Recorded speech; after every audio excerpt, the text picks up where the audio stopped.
ನೋಡಿ ಫ್ರೆಂಡ್ಸ್, ಇದು ನಮ್ಮ ಮನೆ ಏರಿಯಾ. ಈಗ ನಾನು ಮನೆ ಕಡೆ ಹೋಗ್ತಾ ಇದ್ದೀನಿ, ನೀವು ನೋಡ್ತಾ ಇದ್ದೀರಾ. ತೋರಿಸ್ತೀನಿ ಇವಾಗ. ನಮ್ಮ ರಸ್ತೆ ಮೇಲೆ ಯಾವ ಥರ ಇವರು ಸಿವಿಲ್ ಕೆಲಸ ಮಾಡ್ತಿದ್ದಾರೆ.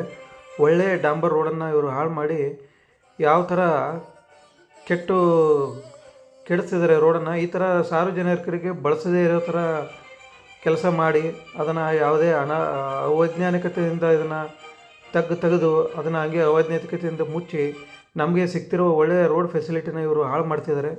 ಇದರ ಬಗ್ಗೆ ಸ್ವಲ್ಪ ತಾವುಗಳು ಗಮನ ಹರಿಸಬೇಕು. ಈ ಥರ ನಿಮ್ಮ ರಸ್ತೆಗಳಲ್ಲೂ ಕೂಡ ಯಾವ ಥರ ರಸ್ತೆಗಳನ್ನು ಅವರು ಡಿಪಾರ್ಟ್ಮೆಂಟು ವತಿಯಿಂದ ಅಂತ ಕೇಳಿಕೊಂಡು ರಸ್ತೆಗಳನ್ನು ಹಾಳು ಮಾಡ್ತಿದ್ದಾರೆ. ಸೊ ಹೀಗಾಗಿ ನಮಗೆ ಒಳ್ಳೆಯ ರಸ್ತೆಗಳನ್ನು ನಮ್ಮ ಗಾಡಿಗಳಿಗೆ ಬಳಸಲಿಕ್ಕೆ ಆಗ್ತಾಯಿಲ್ಲ. ಸೊ ಇದ್ರ ಬಗ್ಗೆ ನಿಮ್ಮದು ಏನಾದರೂ ಅಭಿಪ್ರಾಯಗಳಿದ್ದರೆ ಅಥವಾ ನಿಮ್ಮ ರೋಡಲ್ಲೂ ಈ ಥರ ಕೆಲಸಗಳು ನಡೀತಾ ಇದ್ದರೆ ಕಮೆಂಟ್ ಮಾಡಿ. ಇದ್ರ ಬಗ್ಗೆ ಸರ್ಕಾರಕ್ಕೆ ಗಮನ ತರೋಣ.